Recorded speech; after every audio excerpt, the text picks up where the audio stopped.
एक बार एक जंगल के निकट दो राजाओं के बीच घोर युद्ध हुआ। एक जीता, दूसरा हारा। सेनाएं अपने नगरों को लौट गईं, बस सेना का एक ढोल पीछे रह गया। उस ढोल को बजा बजाकर सेना के साथ गए भाट वे चारण रात को वीरता की कहानियां सुनाते थे। युद्ध के बाद एक दिन आंधी आई। आंधी के जोर में वह ढोल लुढ़कता पुढ़कता एक सूखे पेड़ के पास जाकर टिक गया। उस पेड़ की सूखी टहनियां ढोल से इस तरह से सट गई थीं कि तेज हवा चलते ही ढोल पर टकरा जाती और डमाडम की आवाज होती। एक गीदड़ उस क्षेत्र में घूमता था। उसने ढोल की आवाज सुनी। वह बड़ा भयभीत हुआ। ऐसी आवाज बोलते पहले उसने किसी जानवर को नहीं सुना था।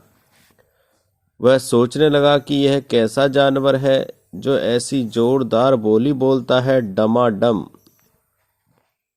गीदड़ छिपकर ढोल को देखता रहता, यह जानने के लिए कि यह जीव उड़ने वाला है या चार टांगों पर दौड़ने वाला है। एक दिन गिदड़िया को भी साथ लेकर वह झाड़ी से छुपकर ढोल पर नजर रखे था। तभी पेड़ से नीचे उतरती हुई एक गिलहरी कूदकर ढोल पर उतरी। हल्की सी डम की आवाज भी हुई। गिलहरी ढोल पर बैठी दाना कुतर रही थी।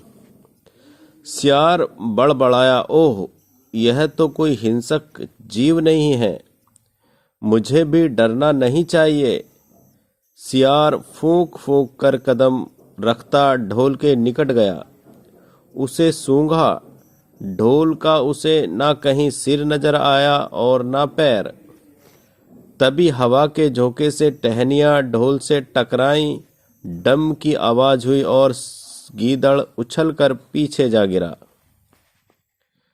अब समझ आया। गीदड़ उठने की कोशिश करता हुआ बोला, यह तो बाहर का खोल है, जीव इस खोल के अंदर है।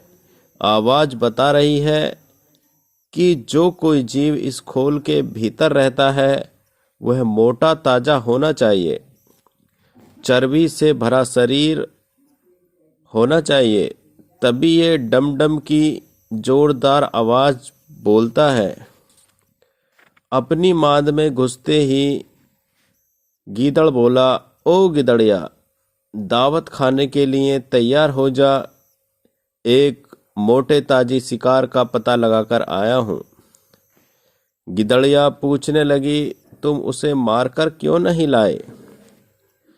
गीदड़ ने उसे झिड़की दी, क्योंकि मैं तेरी तरह मूर्ख नहीं हूं। वह एक खोल के भीतर छिपा बैठा है। खोल ऐसा है कि उसमें दो तरफ सूखी चमड़ी के दरवाजे हैं। मैं एक तरफ से हाथ डाल उसे पकड़ने की कोशिश करता तो वह दूसरे दरवाजे से भाग जाता। चांद निकलने पर दोनों ढोल की ओर गए। जब वे निकट पहुंच ही रहे थे कि फिर हवा से टहनियां ढोल पर टकराईं और डम डम की आवाज निकली। गीदड़ गिदड़िया के कान में बोला, सुनी आवाज, जरा सोच, जिसकी आवाज ऐसी गहरी है वह खुद कितना मोटा ताजा होगा। दोनों ढोल को सीधा कर उसके दोनों ओर बैठे और चमड़ी वाले भाग के किनारे फाड़ने लगे। जैसे ही चमड़ियां कटने लगीं, सियार बोला, होशियार रहना, एक साथ हाथ अंदर डाल शिकार को दबोचना है। दोनों ने हूं की आवाज के साथ हाथ ढोल के भीतर डाले और अंदर टटोलने लगे। अंदर कुछ नहीं था, एक दूसरे के हाथ ही पकड़ में आए। दोनों चिल्लाए, हैं, यहाँ तो कुछ नहीं है, और वे माथा पीट कर रह गए। सीख कहानी से, बड़ी बड़ी सेखी मारने वाले लोग भी ढोल की तरह ही अंदर से खोखले होते हैं।